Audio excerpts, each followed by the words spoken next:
मेरा अवसर तो यही बहुत कुछ कहता है कि हम इस विद्या मंदिर के प्रांगण में खड़े हैं कि जिसकी मिट्टी हमको अपने माथे लगाकर आगे कार्यरत होना चाहिए। मेरा अवसर तो जिस तरीके का आपने मेरा कद बढ़ाया है, मेरा तो अवसर ये मंच बहुत कुछ कह रहा है। मैं आपको शब्दों में किस तरीके से आपका धन्यवाद करूं। हम जब छोटे होते थे तो एक बात सिखाई जाती थी, आपने अपने गुरुओं का सम्मान करना है। और आज आपको एक बात इस मंच से बताना चाहती हूँ। मैंने 10वीं में, 12वीं में, ग्रेजुएशन में, एमए में 2 बार एमए की, 2 विदेशों से की, 1 इस देश से करी। मेरे सर्टिफिकेट आप देख सकते हैं। आज भी मेरे पढ़ाए हुए गुरुओं का फोन आ जाता है। कोई लाइव कार्यक्रम चल रहा हो और कहीं मेरे से बोलने में वक्ता के रूप में कहीं गलती हो जाए, तुरंत फोन आ जाता है। शाबाशी के लिए कम आता है, आज भी शाबाशी का कोई फोन नहीं आता। मैं आज भी क्षमा मांग रही हूँ इस मंच से अपने गुरुओं का, पर गलती बताने के लिए अवश्य आता है। आपको वहां श्रीमान कहना चाहिए था, आपने श्रीमती कह दिया। आपको जय श्री कृष्णा के बाद रुकना चाहिए था, आपने अपनी आवाज बुलंद कर ली। आपने आज भी माता जी का फोन आया था, आपने 2 दिन से माता जी से बात नहीं की, पहले जाके माता जी से बात कीजिए, ऐसे फोन दिया। आपके जीवन में जो एक आचार्य का स्तर होना चाहिए, जो आपके गुरुओं की एक मान मर्यादा होनी चाहिए। इस सुशोभित मंच को देखिए, एक तरफ मर्यादा पुरुषोत्तम श्री राम है, एक तरफ भारत माता है। इससे ज्यादा सुशोभित मंच तो पूरे देश में आपको कहीं नहीं मिलेगा। मैं कोई राजनेता के रूप में आपके बीच में नहीं हूं, मैं एक विद्यार्थी के रूप में हूं। मुझे आज इतना कुछ सीखने को मिला है। हमारे पूजनीय, आदरणीय, मुझसे पहले सभी वक्ताओं ने संस्कृति की बात की है। इस देश को इस राष्ट्र हित में बचाने का एक ही तरीका है कि हम और आप अपने जड़ से जुड़े।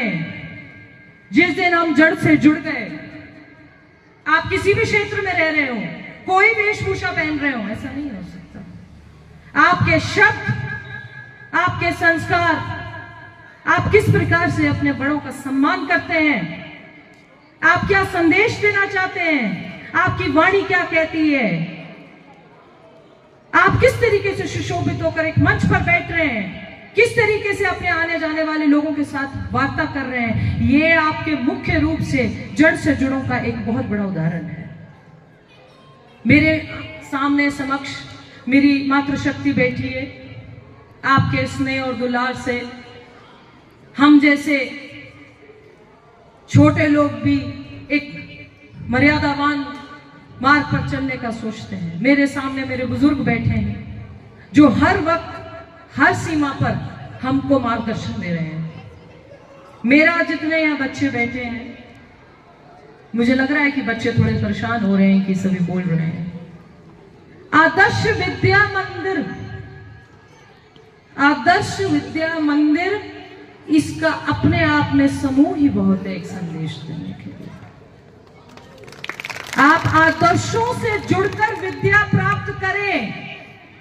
विद्या, बहुत अच्छी बात महाराज जी ने कही कि इतने स्कूल चल रहे हैं। हमारे माननीय पूजनीय माननीय शिव प्रसाद जी बता रहे थे कि कितने हमारे एकल विद्यालय चल रहे हैं और कितना एक महत्वपूर्ण काम इस क्षेत्र में कर रहे हैं। एक संवेदनशील क्षेत्र है।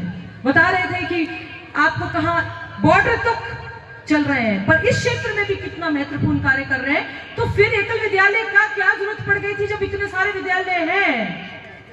यह आदर्शों को देने के लिए, जीवन को संरचित रूप से जीवन जीने के लिए। ठीक बात है, हम लोग, एक शब्द आता है वेस्टर्नाइजेशन एंड कोलोनाइजेशन। हम लोग अपनी संस्कृति भूलते जा रहे हैं, संस्कृति मर्यादा भूलते जा रहे हैं और किसी और भाषा पर नियंत्रण पाकर अपने जड़ से हटते जा रहे हैं। जड़ से जुड़े, अपने माता पिताओं का सम्मान करें, जो एक संस्कार होने चाहिए। हमारे सामने इतनी सुंदर प्रस्तुतियां की गई। मैं उन बच्चों को बहुत शुभकामनाएं देना चाहती हूं जिन्होंने आज प्रस्तुतियां भेंट करी हैं। आपके अभिनय में एक सच्चाई झलक रही थी। ये तो धरती भी जहां हम और आप हैं, शक्ति और भक्ति की धरती है। ये ब्रज का क्षेत्र है, ये श्री कृष्ण की नगरी है। इस क्षेत्र की तो रस रस में श्री कृष्ण का नाम है, कण कण में श्री कृष्ण का नाम है। ये ब्रज की धरती है। और जिस तरीके के आप सब ब्रजवासी यहाँ बैठे हैं, मैं आप सभी को शुभकामनाएं देना चाहती हूँ, पूरी समिति को शुभकामनाएं देना चाहती हूँ। आपने इस एक मूर्ख वक्ता को यह सौभाग्य प्राप्त हुआ कि आपके बीच में मुझे 2 शब्द रखने का अवसर प्राप्त हुआ है। आपने मेरा गरिमा और मेरा कद बढ़ाया है। मैं आपका बहुत धन्यवाद करना चाहती हूँ। सारे ब्रजवासी बैठे हैं, आपको होली की शुभकामनाएं एक बार फिर देना चाहती हूँ। सुना है होली यहाँ पर 1 महीने तक मनाई जाती है।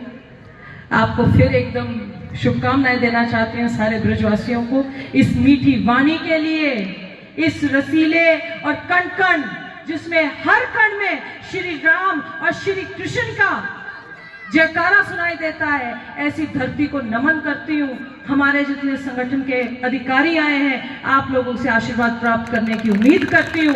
सभी बच्चों को एक अच्छे, शानदार, इस देश हित में, राष्ट्र हित में काम करने के लिए, इस भविष्य को उज्जवल बनाने के लिए आपको सभी